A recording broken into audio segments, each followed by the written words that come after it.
again, ladies and gentlemen, boys and girls. RFK Refugees Podcast. Ted here, John here, talking DC United, Washington Spirit, U.S. men's and women's national team. Much sadder news, pretty much across the board. I guess we have some happiness on the field with the Spirit still getting ready for the playoffs. They were off this week. John, how are you doing, man? How was your weekend other than soccer sadness? It was good. I got to it was still sad, but I got to watch the Wednesday game from the field in the super fancy seats, and that was fun. And I got to see some Jerry Springer-esque shenanigans to my right, and then I got to watch them almost come back and also start the game pretty hot. Not so much this weekend game though. Yeah, no, not so much. Sadness all about. It was a rough soccer day. I actually so the New York game I had decided to go to a viewing party because the Richmond Kickers were playing Union Omaha, the top team in the league. They win that game, they're probably getting a home playoff game, and it was kind of a big game. It was sort of it was very funny. It was very much, I think, like the what we witnessed with DC in that Kickers controlled about 60, 70 minutes of play. Going towards the end, I'm thinking, okay, a point's not, terrible. I think that keeps us, kind of alive for some things. And then they Union Omaha gets 2 quick goals, and that's all she wrote. The DC game was much more sad. I kind of had one eye on it for about 30 minutes, and then took my eyes completely away from it. Averted my eyes from seeing anything else. So lucky you. Bad news all around. Lucky you. I saw the whole thing. I saw the whole. But then thing.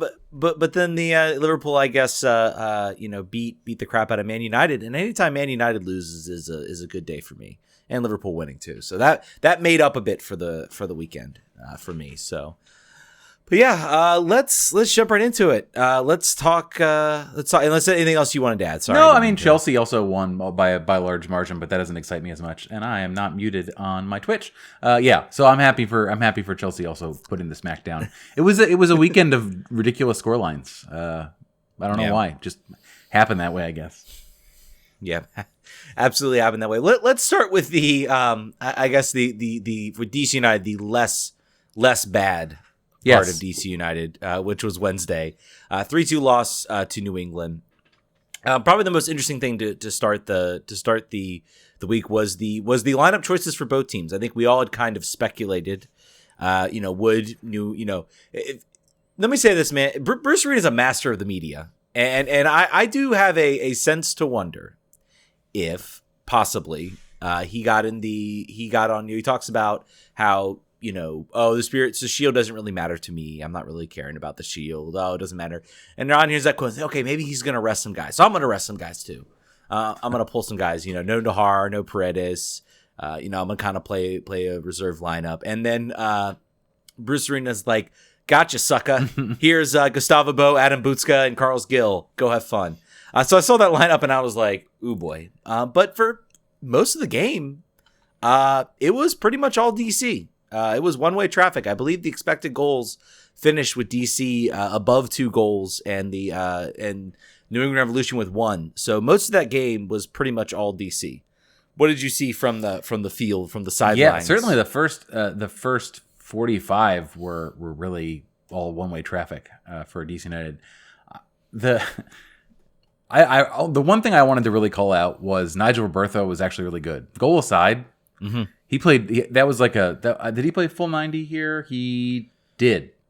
That was that was a complete performance. That was his best game as a DC United player, and I was really excited by it. The goals that were scored were just sort of weird situations. Buxa's assist on the Gustavo Bo goal was ridiculous. He had 2 men on him, and he basically just backheeled in the box to an open player. And the Carlos Hill goal, he basically did the fake FIFA shot 4 times outside the 18, and everyone was just sliding around like there was no gravity and scored. So it wasn't for lack of trying; it was just very, very bizarre. And the Buxa header, the first one was Bill Hamid kind of rooted there, but there was a lot of conversation about is a fully healthy Bill Hamid. And he wasn't healthy he was healthy from the start, and then he had a cramp in the first half. But would a fully healthy Bill Hamid been able to have been more of a threat on some of those goals? or stopping some of those goals. I don't know, maybe, but yeah, I think you're right. I think it was the okey doke by Bruce to start the game was interesting. Now it turns out the Andy Nahar being held out was not strategy at all. Like, he's just hurt. Apparently, he's still been hurt. He's still on the list. He didn't play this weekend. So probably good that he didn't. Maybe play none of them on should have Saturday. We should have brought Loudon up there. And we should have said, you know what, we'll just take the 3-0 loss and just go on our merry way. I was thinking that after they were down 3-0, like in 15 minutes, it's like, just everyone just leave. Like, what happens? MLS is probably going to suspend us if we all just get on the bus and go home. But we skipped already. I mean, basically, we do want to mention that, in this game, DC, despite losing, showed some fight. They get a very, very nice ball from Kevin Paredes that finds Albia into the back of the net. So in that case, I think Paredes came off the bench. So another game where you can see this team kind of fight back. Now, I was a little bit upset at Albia because I think he was like scored the goal and started blowing kisses to the crowd. I don't know how much it impacted, but I was like, "What are you doing, dude? Get yourself back to the line. Like, we've got like 3-4 more minutes of extra time." They weren't waiting. New England wasn't waiting to get a point on him. out of this. So I think I doesn't like New England was like, all right, yeah, let's do the quick restart. But yeah, I thought it was. I don't know. He went over and hugged. I don't know what to say. He went over and hugged Yamil, a soon-to-be former DC United player, and like you said, threw some kisses to the crowd. But they almost honestly, they had 2 more chances there in the extra time because they had 6 minutes and they played 7.5, and there was anher opportunity for them to score within that time. So it's a bummer. It was a great header, awesome ball by Paredes on the assist, like A+. He has not put a crossing like that in a few games, so that was good to see. Yeah, and I think Hernan Losada called out Matt Turner again. He is probably the MLS goalkeeper of the year for a very good reason in what he's been able to do to keep this New England team sort of alive in games when they really shouldn't be. It did definitely feel like, I'll say this, and I was kind of thinking about the Orlando New England game, which I think was on Sunday, that it does appear that there was almost a Bruce Arena. I don't know if it's like coached or anything like that, but this New England team is just really good. They're just able to turn it on, and they're able to get results. And they're able to kind of put themselves, once it becomes personal, then they're like, okay, let's go. All right, we'll play soccer now. That's fine. I don't know what it means. I don't know what it means for the playoffs, but it's just something I've noticed over the past couple games from them. 2 things too. Adam Buksa, I believe, is like tied for 3rd or 4th in Europe in World Cup qualification goals for Poland. The man is playing with supreme confidence. If you watched that game, you saw that. Angus letting us know in the chat that he believes that Ramon was blowing kisses at his family, and now we can say he can take his time. Do whatever you want. And fine. I guess too, so I will give my accounting of what I saw of the thing of the tweet that got a little bit of attention this week. So around the 70th minute, I looked over to my right and I saw a woman walking down the row of her section, reaching over and pouring what I have now realized was a mixed drink on the head of a DC United player or 2. They're close enough that there was probably some spillover. And then all of them looked up to see what was up, and she flicked them off and then walked very, very slowly down the stairs to the concourse. Her boyfriend, I'm assuming boyfriend, the guy who was with this woman, the look on his face was, it's a look that's been on men's faces before. At bars when maybe the person you're with has had a few too many and is going a little bit out of pocket, and you're like, I don't have to fight anybody about this. Sort of a defeated look, but also sort of like, well, I'm in now. I've got to go for this. She just walks down. The players and the player that got drenched first. I have never seen someone call the police so quickly. There was a cop on the field. That guy was like, he was like, boop, pointing over, pulling him over, and she was accosted by the police in maybe like 10 seconds. It was some wild stuff. I don't know. there were obviously quite a few eyewitnesses because it happened in front of a full house of people. But apparently this person may have had some problems with ushers previously for maybe being drunk enough to pour a drink on someone, or not. We don't know. But it was a wild distraction that, all of the players, all of the staff that was over there, the cops in the corner, and the game was still going on for another 20 minutes. So that happened. DC, I wouldn't have known. Had I not been there, that information would not be known by us. Good thing we know it. Yeah, crazy stuff. What do we... Getting back to the action on the field a little bit, what are any other thoughts from that New England game before we very, very briefly, and we're going to transition through the next game real quick. Let me tell you folks, we're not going to dwell much on this game.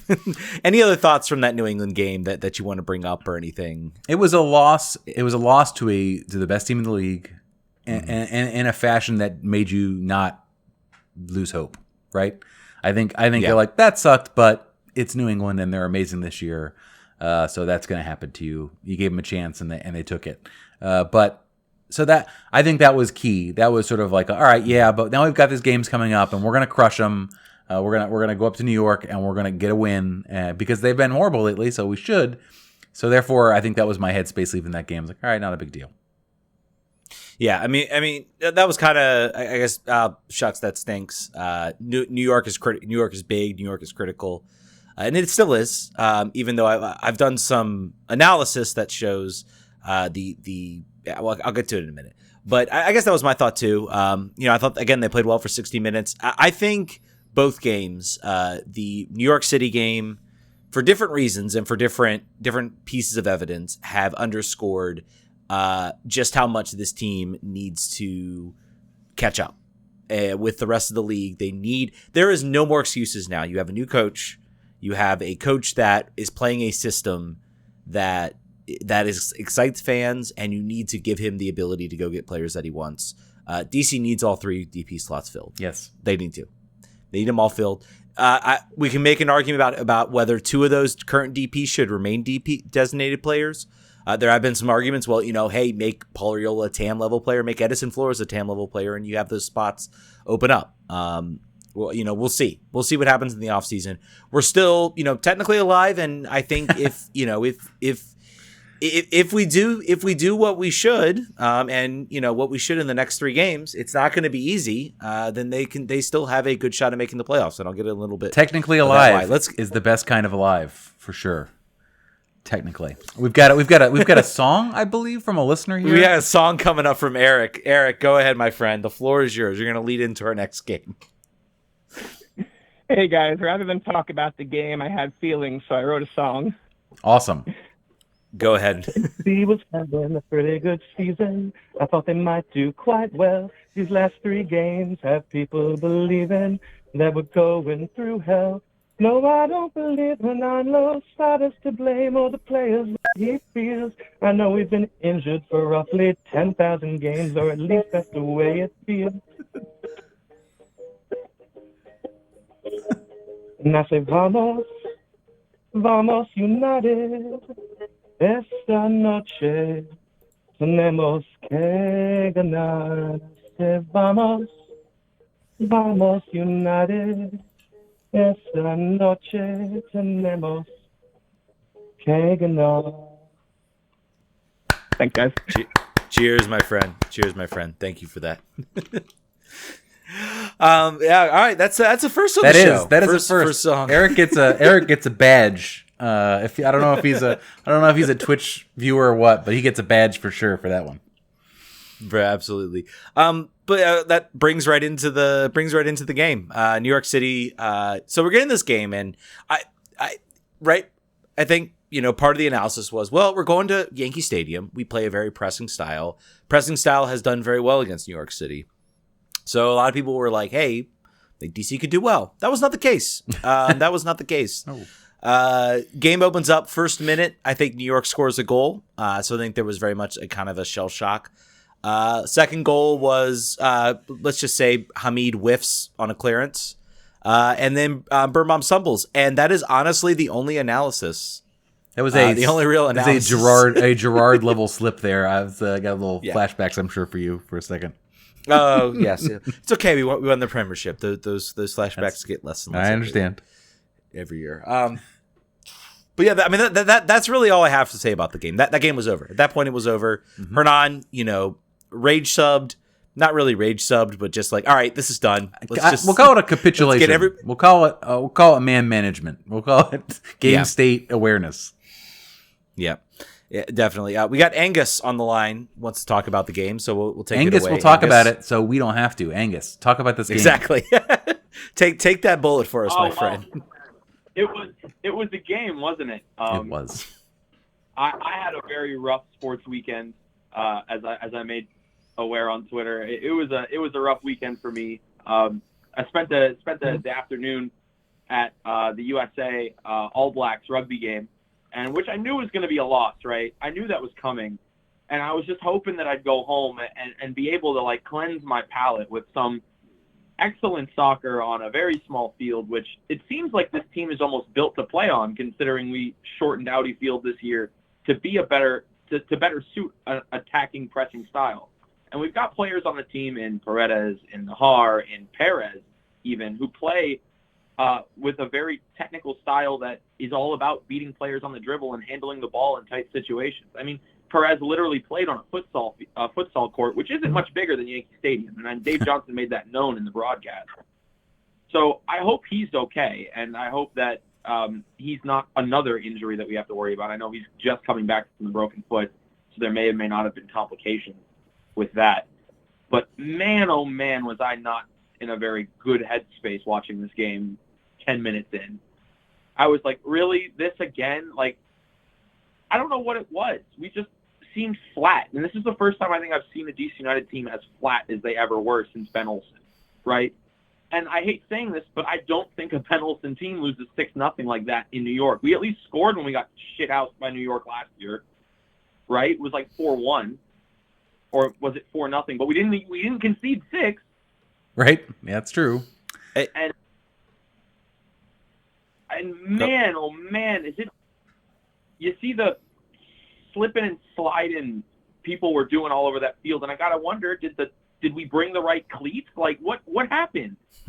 Yeah, there was a lot of that. There was I'm remembering now like 3 occasions where they lost their footing, and obviously Yankee Stadium, not the best platform for soccer that you can find yourself on. But I think, you talked about the fact that they just looked sort of outclassed or whatever. I feel like as soon as they went down 3-0, they just went into conservation mode. I think that there was they had no opportunities going forward. I think they were trying to limit damage at that point when they were down 3-0, and they couldn't, unfortunately. Bill Hamid made about, I think I looked during the game, Bill had made like 7 saves and had still conceded 5 goals by that point. So, and 4 of them were diving saves. So it could have been a lot worse. Like DC was there. It was not a 2-party game. Basically, it was a one side. One team was trying to score, and the other team was trying not to die. One team did that well. The other one did not. We even had some decent opportunities towards the end there. I mean, Felipe had a good one. Skundrich had a good one. COA, I thought, was going to score. I feel bad for him. He's had a pretty decent play in that Nahar slot. It's almost surprising, and maybe just the coaching staff has the ability to transition a right back into a center back. But he was playing all right there. And granted, New York wasn't exactly stepping on our throats in the second half. I mean, they did score another 2, but it's you got to give credit where credit's due, and he did a good job against New England on Wednesday as well, because he did get some playing time there. Yeah, I think it's good that they've turned him into a player that you can throw on the field, because for injury for a good half of the year, and then also either fitness or just not lack opportunity. So yeah, I think Angus, I think this was being talked about on the Discord where we were at, and someone was basically like, yeah, Odeatsum, the ceiling is known for him. And I think that's probably true. Right. But that's also fine. Like, I don't think you want him to be a starter on this team. I think you want him to be a rotation option. We need depth. Right. We don't need him to be Nahar. We need him to just be him. Play depth. We need the depth guys. Yep. We can't be in Atlanta. The spending came out. We're not spending a lot of money. We can't be Atlanta and just have like people come off the bench that are insanely good at like exactly what Atlanta wants to play as. And especially this year because, well, you know, we're still dealing with a lot of contracts. And next year will be different, right? That's my question for you, Angus. I talked about this after the game, and I just looking at the timeline, it was basically like after, you know, after everyone was sort of like going through the stages of acceptance and grief on being completely housed by New York City, I sort of synthesized everyone saying, okay, yeah, we are backing into this playoff situation here in a way that we hoped that we wouldn't do.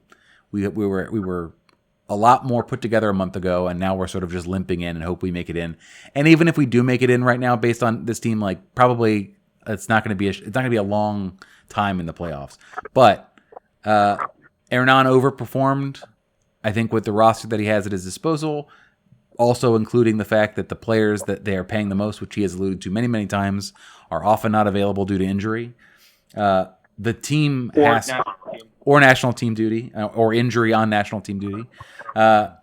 This is the front office and the ownership, more the ownership than the front office, have to back him this offseason, or fans are going to be a lot less patient with results towards the end of the year.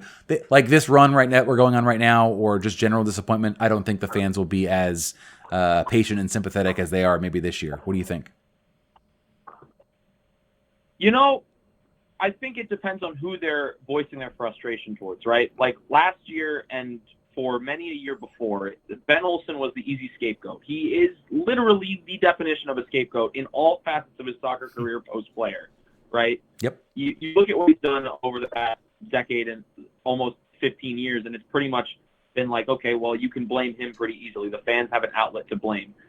You know, you see occasionally people calling for Casper's head, but then you have people defend him and saying, oh, well, look who he's been able to get on the cheap. Perez being a prime example of that, right? And it's like, okay, well, so maybe he's not all that bad, and maybe we can give him a little bit more slack because he's not doing the full GM role anymore, and maybe this and maybe that. But if they don't back him, then it's got to be a ownership change, or we got to see some change, some more turnover in the front office than we already saw, right?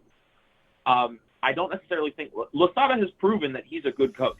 Yep. And we shouldn't be mad at Losada for a stretch like this if it were to occur next year, especially with how the playing style and the team is looking out, right?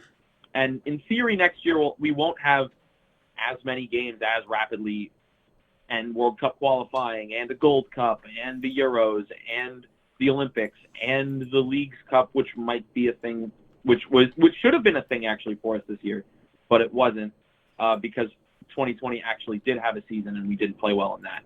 But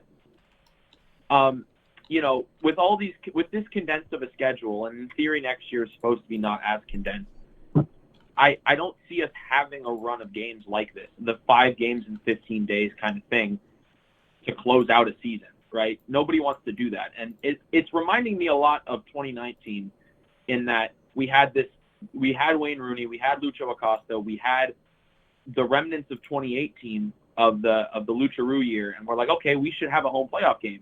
And we're getting into the last game of the season, and we're just sitting there like, we can't beat FC Cincinnati, and what is the reason for that?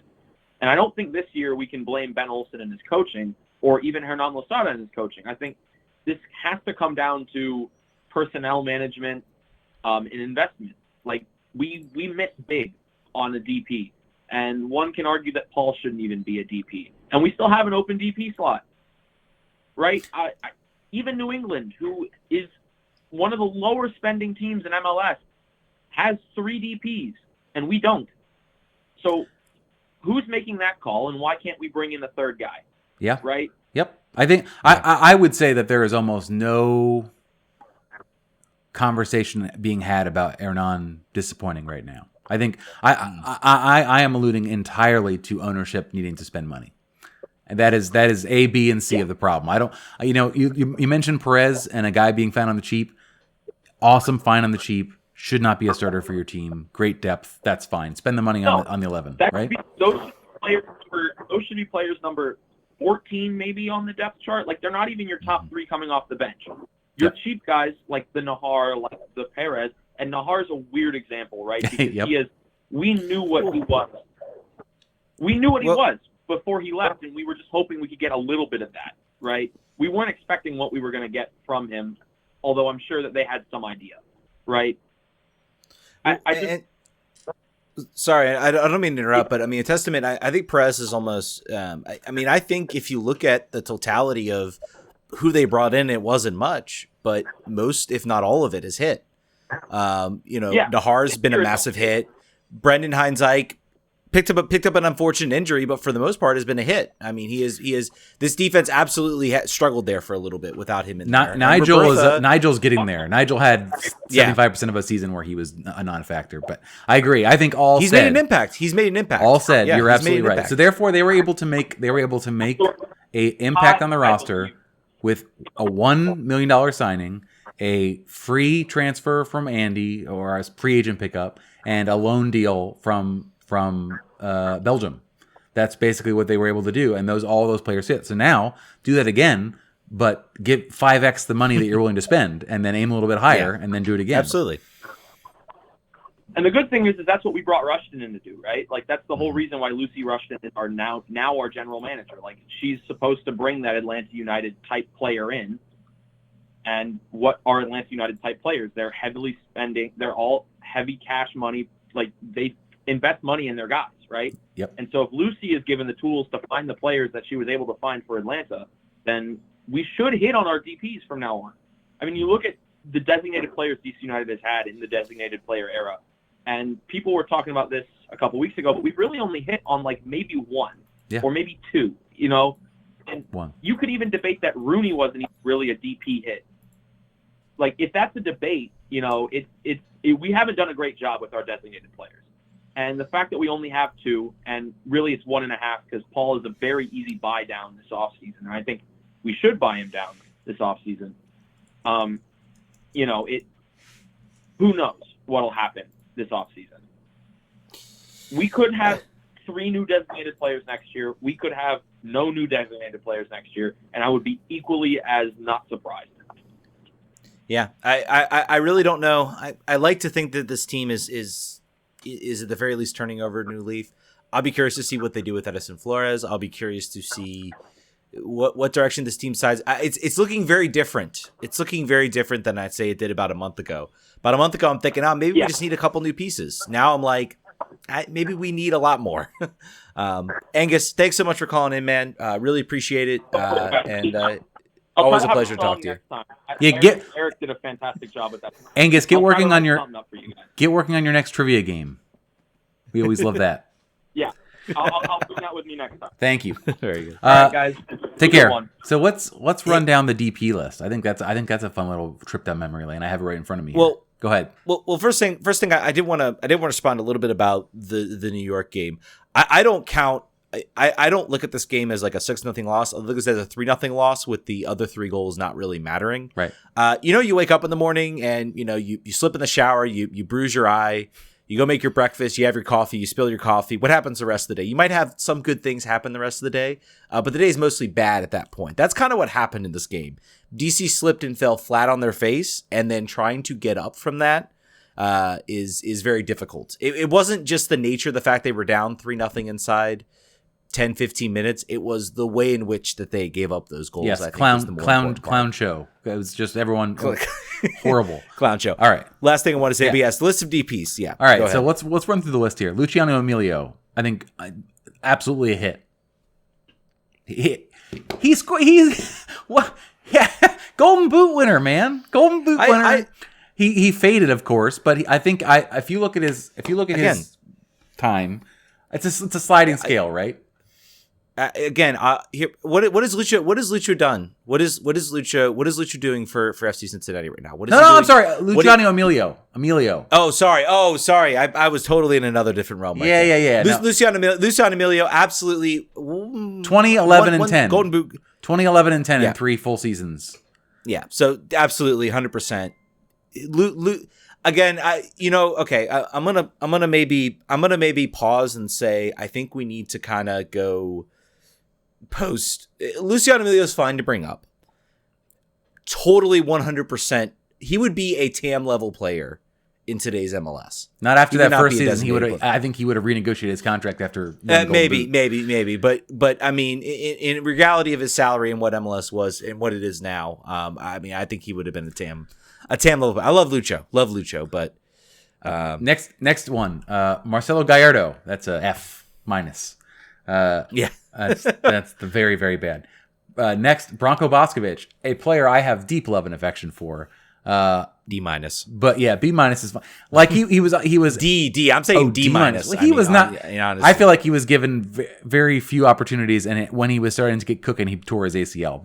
And he was old already at that point. Anyway, by the way, with designated players, the injuries impact things a lot with designated players. Branko Boskovic, there was a golden moment when I think honestly Dax McCarty would have really worked out here if Branko Boskovic had been there for that 2011 season, where it was him and and there was like a brief 15 minutes when they were kind of like controlling that center of midfield, and then Branko gets hurt and that's it. So and an open cup that was game. Always kind of an open cup game. So next up, Dwayne De Rosario, success or failure? What do you think? Honestly, a success. He took a team. He took a team at the time. D-Ro will always be one of my favorite players. Just 2011, the way he came into this team, obviously won the MVP that year. 2012 had a great season and then had an injury, had a really, really bad injury and was really never the same player after that. I still wonder if he had not gotten that injury, what would have happened. I think this team very, very, very clearly could have maybe made an MLS Cup run in 2012. I say that with supreme confidence with how well he was playing. Here's a little stats fun. Little stats fun for Dwayne. He scored 23 and 68 with DC. He scored 27 and 108 with San Jose, 24 and 78 with Houston, and then 27 and 57 with Toronto. So other than Toronto, he was his most efficient goal scoring with DC United at the tail end of his career. There were two players in DC United's recent history, I'll say, post what you're talking about, the DP era of history. Lucho, probably maybe Luciano Emilio plays in that role, but there were two players that could come into a game and they could change the outcome of that game. They were Carlos Gil type players. They were Zelarayan type players. It was D-Ro and Wayne Rooney. Yep. Those were two players that could just absolutely affect a change, win a game by themselves. And DC hasn't had that. Hasn't had that very often. Because that costs a lot of money, usually. Yeah. Next up, Hamdi Salihi. That would be a D. I'm going F on that. F? That was oof. Is he? Well, the hard part here is Gallardo sets the new score. So Hamdi scored 6 goals in 23. I regret the fact that I had a Hamdi Salihi jersey, but we'll move on from that. Rafael Gladiator, first young DP signed in 2013. That would be an F as well. Scored 1 goal against Columbus, never again. Good goal though. Good goal. That was a good goal. That was that was bad. That was really bad. 2014. Yep. Next up, 2014. Eddie Johnson. 2014-2015 had to retire early due to a heart condition. What do you think about him? Eddie Johnson, who I saw in a Reagan National Airport one time. I don't know why. I just saw him there. Yeah. I would C minus. I mean, there were some moments. There were some moments when he really played well in a game. Again, a lot of this I do wonder if you get, I don't want to, rag on Ben Olsen. I was just about to say that. I was just about to say, not a great coach for him. It would be really interesting to see him in a different system. And, go ahead. I was just going to say maybe a coach that's not asking him to track back and defend as much, perhaps. And just saying, Eddie, just save your juice to run in behind. That's what we want you for. Could you imagine if you could get a 2011, 2010 D-Ro in this DC United team, if you were able to transport that, how good D. Rosario would be in this type of pressing style. Yep. Unbelievable. We didn't get that, unfortunately. we got him on a Ben team. Next up, Fabian Espindola. I say B. Yeah, B. He was good. He was good when he was here.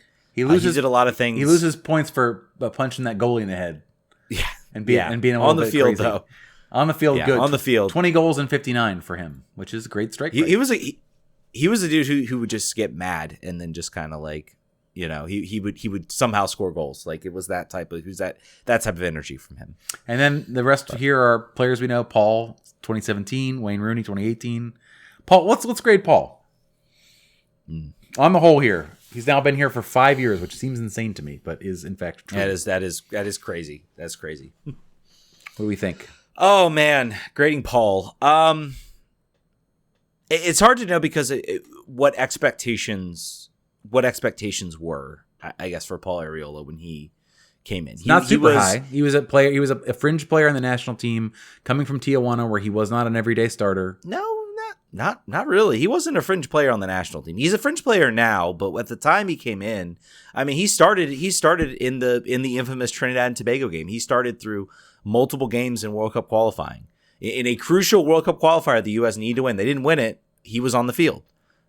This was a guy who was at the time right along with Christian Pulisic, was considered kind of the future of that U.S. national team in a lot of ways. He had made his debut 1 year prior to signing for us. Yeah, but I mean, he still was a developing star on the national team and really played a role. Look, I love Paul. I think the problem with Paul, of course, as well, is that you have to look at 2020, obviously COVID year, but he was injured that entire season, did not play. So really, it's been 4 years. He was his first 2 seasons were on a team, particularly through back half of 2017, first half of 2018 to Wayne Rooney arrived, a team that was just not very good or was certainly lacking a little bit of offensive direction. Injuries have hurt him, but when he's on the field, and this is why I'm at least a little bit positive. I hope he's back. I hope he's back on Wednesday. We need him. This team misses his energy. Offense has not looked as effective. And his energy can bring a lot. Honestly, I mean, I have to go with a B+. That's my score as well. I am also still grading these on a scale of who these players are, not like an absolute. So Wayne Rooney next. This could be spicy. I don't know. What do you think? Oh, it's so hard. I think I look back, and this is why I hope the ownership learned a lesson from Wayne Rooney, and that you can't just. I hope they didn't think, man, we nailed that coaching signing. We don't need to do anything else. No. You gotta keep this going. You gotta keep this going. Is my hope at least. But with Wayne Rooney, great 2018, still was impactful for this team in 2019. But you know what? He didn't have any real stay. I mean, what happened to this team immediately after he left? They completely collapsed. I mean, there was no real staying power. You don't really see. I see some, but you don't really see Wayne Rooney jerseys, DC shirts around the stadium much anymore. They're all hanging up on the wall like mine is, right behind the camera. Fair. I don't know. I don't know how to grade him. I really don't. I'll grade him for you. What grade do you? I'm grading him an A. He scored 23 goals in 48 games. No.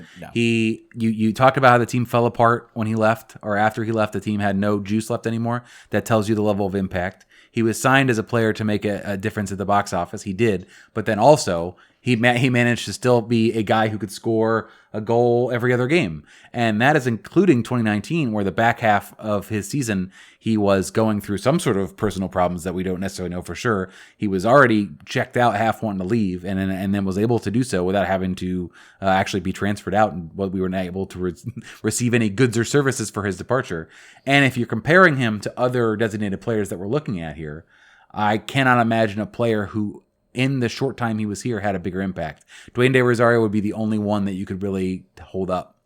And Wayne had the box office and sort of national media attention spotlight that Dwayne did not have, because obviously he was a known quantity in the league. That's why I would rate him as an A on a curve for who DC United has signed in the past and for what he was able to do in a short time. That's my grade. What's your grade? Yeah, I mean, I guess on the field, sure. I mean, half a season in 2018, full season in 2019. I mean, year and a half. The problem for me is just the promise. I don't grade on, and I guess you're kind of going based on like pure on the field performance, which I guess is fine. That's objective. Subjectively, I needed more from him if the team was going to pay him. And you know what? I'm going to say a C.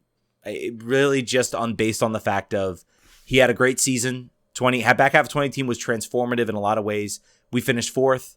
We basically finished. We finished I think fifth the next season in 2019. So even was almost a regression. There wasn't the growth and maybe that's on ownership. I'm not necessarily blaming Wayne Rooney, but I mean I feel like his impact doesn't really have staying power because the team didn't really win anything off field. Didn't win an Open Cup. We didn't win a supporter shield. We didn't win any type of trophy. I mean, come on, trophies matter. Sure. Trophies matter. Thing I'll say. We won an Open Cup. We won an Open Cup with De Rosario on the roster. We did. Last thing I'll say about Wayne is that the team was good around him in spite of the ownership's lack of spending.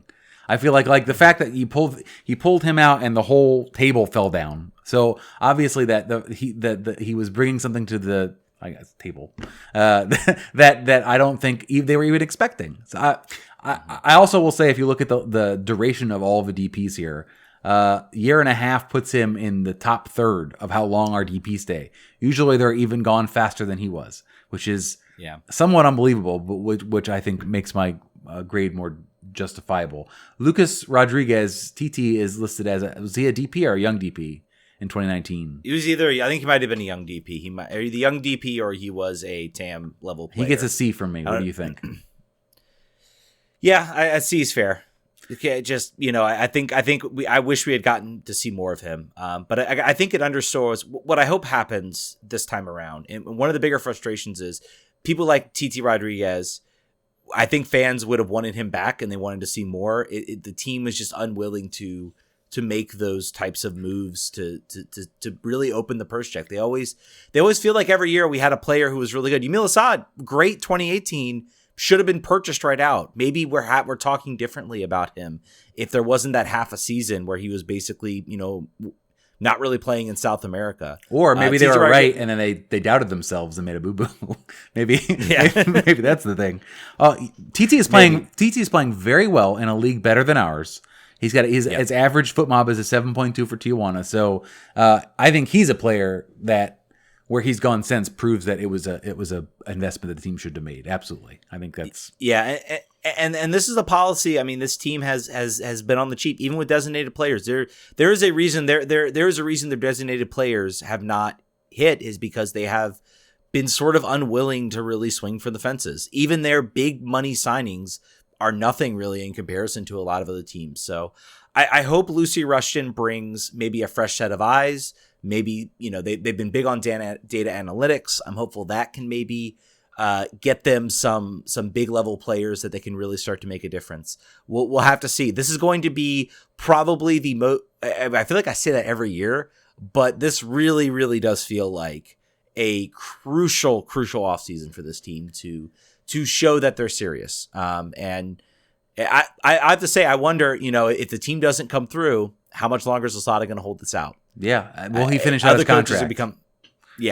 That's a real question. We got one more to score, and that's our current number 10, Edison Flores. What score are we giving Eddie here? Incomplete because he's still on the roster. Okay, I'll give him a D+. I guess incomplete. What's that? I'll give him a D+. D+. I'm ruling him incomplete just because we just have it. He hasn't had a consistent. I don't think he's played 5 games in a row. I would be shocked if he's done that at this point. I mean, he's been injured so much, and I don't know if that's his fault or whose fault that is. I don't know if he'll come back next year. I really don't. I don't know if the team will just, even if they have to take a massive hit money wise, it might be worth it at this point just to get that salary off your roster. We'll see. There's the DPs. We'll see. This a quick throwaway since I'm on the DP page. Teams that don't spend money can still hit. I'm looking right below us at Houston Dynamo. There's some misses, but Boniek Garcia, Giles Barnes, DeMarcus Beasley, Mauro Manotas, Kubo Torres, Albert Alice, all of those players for some or less, all made probably a better impact than most of DC United's DPs. Also, almost all of them, except for all of them came from a different league, whereas DC United actually got three MLS players to be their DPs. And that's the nature of the team. Like I said, I think that was the nature of what the team was at the time. Mm-hmm. Expectations are different now. They better be. You need to go out and you need to spend money. So I'm hopeful, the training facility's now built. most of their like major projects are mostly done now. So I'm hopeful they're going out, they're getting minority ownership to raise some capital. So I'm hopeful that's going to be invested in the team. They're also hiring a lot better too. Lucy Rushton was a great hire, almost a coup for this team. They've hired a lot on their coaching staff. They've hired a lot on the training staff, the youth side. They've done a lot to really grow this team. And you know, we'll have to wait and see. I'm hopeful we're going to see this team look a lot better, and we can really get excited. We're going to try to get Lucy on the show in the offseason to try to figure out what their strategy is. That's going to be a goal for us to do. So we'll see if we can make that happen. So let's talk about the fact that the DC United season's not over yet. Yeah, the season's not over yet. Not at all. John just took us on a wild ride where we just it's called making content after 2 loss week, man. You got to give us get a little bit of juice. Go ahead. Well, man, we're still live, man. We got playoffs, and I took the time, so we got some playoff projections coming up. This is all from the sports club sites, stats.com. That's probably it's really the only site I could find. I did some other, I guess I looked at 538 as well. According to Sports Club Stats, we have a 31.7% chance of making the playoffs. So basically rolling a 1, 2, or a 3 on a 10-sided die. 28.7% for 538. The real meat of the conversation comes into the what if scenarios. And DC basically, for lack of a better word, needs to win out. They went out their next 3 games, and I will. There were some stats out there about how they don't necessarily control their destiny, and for the most part, that is true. But there is. I was kind of breaking down the standings, and I think really this is going to come down to so New York Red Bulls have 4 games left, so they actually have one more game coming up, but they play Atlanta and they play Montreal. Both teams that are ahead of us and both teams that are chasing. That's important for 2 reasons. In the fact that DC, in on themselves, are basically DC are chasing both those teams, and DC is basically 2 points back of each of those teams. So any of those teams slip. So basically, Red Bulls. If Atlanta beats the Red Bulls and DC beats the Red Bulls, DC moves ahead of them, recontrols their destiny. Even if DC beats the Red Bulls and then Red Bulls beat Atlanta, DC moves ahead of Atlanta at that point. So in all actuality, that the destiny is still kind of pretty much in DC's hands if they can win out these next 3 games. There's some math out there you could do to say that they won't make the playoffs, but win these 3 games, you make the playoffs. You draw one of them, it gets harder. Sports Club Stats gets a 71% chance if that happens. Anything other than that, basically you're looking at less than a coin flip. So really, I mean, the way you break this down, the next 3 games are fortunate for DC that their 2 toughest games, Red Bulls and Crew, are at home. You got to win your home games. You got to win this next 2 games. You got to find a way. Hopefully Areola comes back. Hopefully things get back. Hopefully you have a smart TV so you can watch it on DCUnited.com on Wednesday. Yeah. I mean, that's all fine. I don't know. Yeah, there's got to be a new solution for that. Come on. I mean, I get not having the game, but can you put it on the NBC Sports app? Can you do something so that I can tune in on my TV instead of? I'm gonna probably have to figure out the iPad and casting or something like that. And I've heard some horror stories about the watching the game on stream. I've done that. Yes, it's not the best. Yeah. But so they like you said, winning all 3 here. The projections here say all 3, and you're in 100%. If they lose one, like you said, less than a coin flip. But really, just win all 3 games. Other than that, it's doable, right? I think as these games are constituted, like you said, the fact that 2 of them are at home, that they're a little condensed is a little bit of a problem from a hurt team perspective. But this is the end of the season. This is what everyone's doing. In a way, you had the benefit by getting blown out by New York that you basically just yanked everybody off at halftime. Julian Gressel's rested now. He's literally feet up on a pool floaty. You rested a bunch of guys. You have time to get ready. Your games are at home. I think they got to figure out a way to get. This is a moment where I say, if I'm Hernan Losada, the game's 1-1. I'm pulling the keeper. I'm pulling everybody to try to figure out a way. And I think actually New York Red Bulls are going to kind of come into this game maybe looking for a draw, maybe looking just to get a point because it just denies DC a chance to move ahead of them. So that the Red Bulls game I think is going to be, if I had to choose a game that that we need to win. So we look at the two wins, one draw. So, but I don't think any of those games have necessarily an equal weight. I think a draw against Red Bulls is probably worse than if we drew Crew or even Toronto, because of where they sit in the standings. I think in all honesty, you need to beat the Red Bulls on Wednesday. 100%. That needs to be a win, because that opens up everything else. Otherwise, then you really are relying on help, I think, at that point. So I think these 3 games do not have equal weight. Wednesday is the most important. And then the crew are struggling. I think they'll be without Giassi Zardes. So they are basically out without him till the rest of the season. So they got to figure that out. Again, I think you focus on these next 2 games, you get some rest, and then you see where you stand on Sunday. Maybe things go really in your favor and you can kind of cruise a little bit. Because I think at this point, it's let's just make the playoffs, and we can call this season a success. I wanted to ask you a question about this. If someone showed you this chart right here, someone showed you the season, someone showed you everything at the beginning of the year, would you have been happy? Would you have been happy with the team? Before we saw any games? Before we saw any games, before we saw anything about this team? I guess I would. It's hard. It's really hard. It's really hard to put yourself in that phase, but you have to remember, there was even amongst us, I think we were kind of like, this was maybe like where we thought we'd be. Like, worst case scenario, we were going to be like down near the bottom. Best case scenario, we were going to be like maybe in the playoffs, kind of competing. Right. I mean, but really, we're pretty close to where I think many fans had us at the beginning of the year. After a month or 2, I think this was our worst case scenario after 2 months. We were like, or I'm trying to remember when it was. I know that we could go back in the archives. Oh yeah. But it was basically 100%. But it was basically like 8th place was our worst, the lowest we'd accept, and that looks like, yes, we can have that if they go 3 unbeaten or almost 3 unbeaten, or they have to go 3 unbeaten basically. So I don't know. I think I have to say at the beginning of the season I would have been okay with it. Next year I'm not okay with it. Now already I'm ahead of time. I'm saying that for future John and Ted in October of 2022. Won't be okay with. By the way, we have some injury updates coming here from Stephen Golf. By the way, so we have Brilliant out forever, ankle out. Yep, Nyman quad sidelined this week. Areola growing, Nahar undisclosed, to be determined Wednesday versus Red Bulls. I have to hope that Nahar situation is like I'm trying to like hide whether he's injured or not. Lower body because injury. He changes. Yeah, so because he changes how we play, and he changes how teams prepare for us, and it's 100% true. 100% true. Before we transition to the Spirit, quick congratulations to Kumi Yakimoto.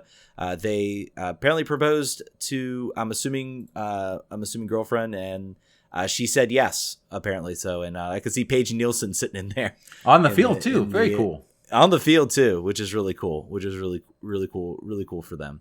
So yeah, congratulations to Kumi on that one. Two DC United roster puzzles that I want to get their thoughts on before we move to the Spirit. Sure. One of them is the fact that one of them is the Producer Brian hit the wrong button. Everybody. One of them is the fact that DC United travel with 2 goalkeepers instead of bringing Emil Assad to sit on the bench. Emil Assad apparently did not make the plane trip or the train trip or however they got up there to New York. Hopefully train. It was a plane. Was it a plane? I guess speed trip. Yeah, it was they're still doing. I think they're still doing charter. I think eventually MLS is just going to give up and. Good, they should. Yeah. I think the players are really going to say, "Look, you've been doing it for a year. Let's just keep doing it." So Emil was out at the bar that night after not making the roster. We will not see him again. I would say that. Yeah. Think about how bad you've had to screw up and how mad you have had to make the coach in a situation where they have almost no attacking depth players. They rather bring a second goalkeeper who is never going to get in another game, also for other reasons. That's how bad you've screwed things up. Isn't that wild? I don't have anything. It's not really a question. It's just like that's crazy to me. It's really sad because I mean. It's really sad because I don't know what it is. Like, I mean, we all kind of thought, I think we looked at every player, and Yamil was one of them. We kind of looked and said, hey, he could flourish in this system.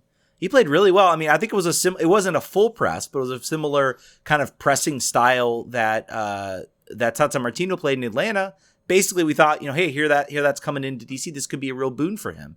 And it just has not worked. He just hasn't been good. And I think I think it's also a case of he's gone this year. That opens up at least some pretty significant salary cap. Yep. Some pretty significant. I think it's salary fitness. room, so. I think he looked a little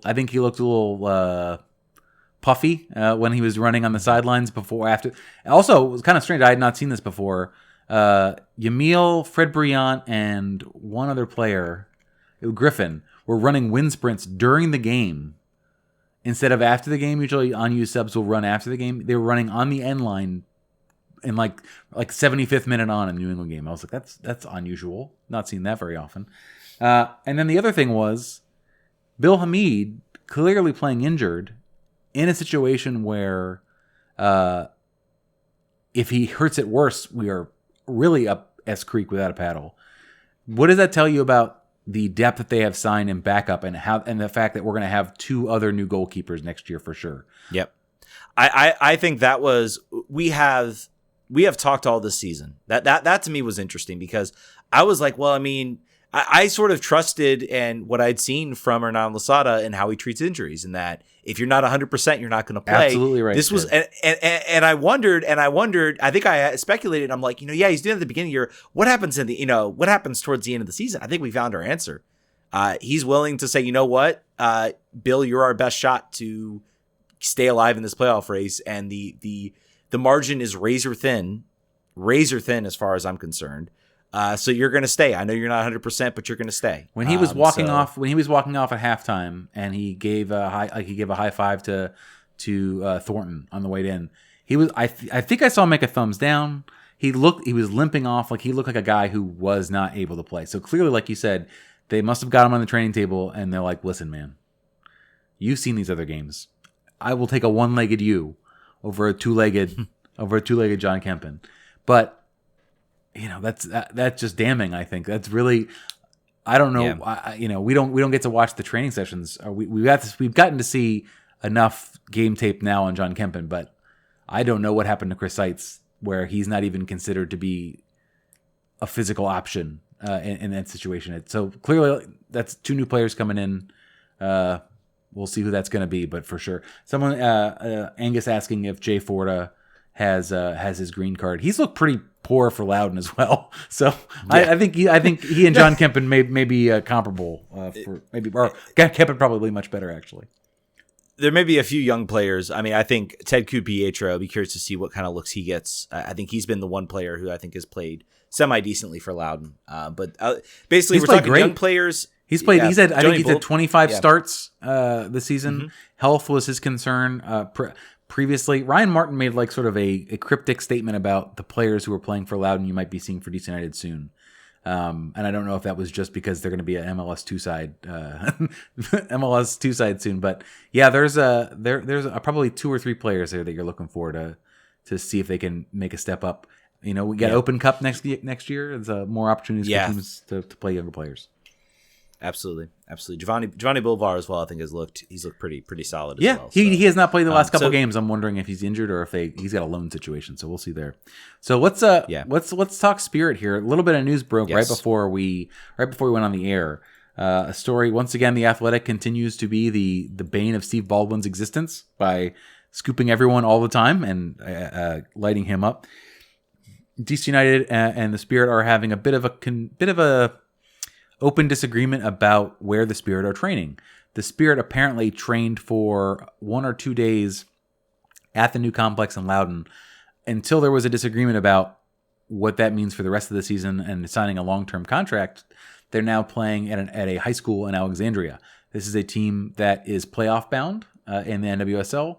This is a team that has been dealing with just unbearable amounts of crap all season long. And this is sort of what they're doing here as we come up to the end of the season. The details of the story are interesting insofar as DC United is saying, yeah, you can train here for the rest of the year. We're going to want you to sign a long-term contract on this right now. Michelle Kang is very heavy into the details, which is great to see. The fact that she has now taken that role. Also interesting to see Michelle and Ben Olsen are working together on this. Apparently, Ben Olsen, the conversation was originally much more contentious. I think that the temperatures have been lowered a little bit, according to Pablo. So the fact that I think there's some hopes that things will get settled here quickly, but DC United built a grass only field for the Spirit to train on. They want something in the neighborhood of $17,000 or $75,000 a year rent, and I think there's just an open confusion right now about who's the owner of the Spirit, where are they going to be, what happens if you sign a contract. And Michelle Kang still wants to open up her own, potentially, were she to get ownership, an independent training facility, which I think that would be fine. I think they'd probably deserve that too. As a DC United fan, I'd love them to be able to have a tenant and make the money. But as a Spirit supporter, I think that having something of their own that they don't have to like check with anyone else for anything they do would also be good. Hearing that and hearing what Kang is promising to do, which he appears very, again, promises can only get you so far, but it's still baffling to me that the league is not doing everything they can to get the Spirit in her hands fully, 100%. I don't think they can do much. If you the quote from the temporary NWSL commissioner was very much. They said they could force a sale if they wanted to. But they hedged it so much. It was basically like, we would love for this to go without us having to do that. please do this in any way that doesn't involve make us have to like hit the nuke, and that's kind of what this would be. This definitely. We can't really speculate. And the article, I was kind of reading the article to say, okay, where does this kind of fall? Who's holding this up? Who's causing this? Do we all think it's got to be something with Steve Baldwin? I think it's just the nature of the weird situation they find themselves in about having temporary ownership and also, this was brought up on Twitter, like, what kind of businessman signs a contract, a 10-year deal or whatever it was with DC United as his partnership, and not have ironed out what the cost would be for using the facility? It was a good faith agreement with a fee decided at a later time. That's insane on both sides. Well, better for DC United because they're like, well, we have the facility and you don't, so the rent will change based on our needs. Versus if you made an agreement at the end of the time, that would be done. But I think that's the big problem. I think this solves itself. The team gets sold here, hopefully, relatively soon. Or at least hopefully to Michelle Kang. Hopefully. Hearing her saying she is taking over the more day-to-day operations, I think is a positive. That I think maybe she is on the. I don't think she's taking over the day-to-day if there's no hope at this point of her not owning this team. So I'm not sure if it's day-to-day or if it's just on this particular issue she is engaged fully, because I think Steve can't be, or said he wouldn't be, and Bill's been taking a no-show job here for a third of the year. So also someone just brought up that there's an open training session on Friday for season ticket holders. Where that will be, I don't know if that's a TBD or if you guys are going to be hanging out at a high school. We'll see. Let us know, Riss, how this goes. I'm sure we'll hear about it on Twitter. Yeah. Should be fine. But again, I think it's it is good. Apparently, I think Ben Olsen played a role in kind of getting DC to bring their price down. Yep. I think maybe that's a look. The Spirit took off. You don't have to pay me anymore, so why don't you give us a nice little discount? Because you don't have to pay me anymore because I took a new job. So it's like a severance deal. He was like, just on that alone, I'm sure you can make the money. I think he probably told them, you remember how back when I was your coach and we had no money? That's like the Spirit. Like, they don't have any money, so like, have a heart. Remember what things used to be like, and what they're kind of still like.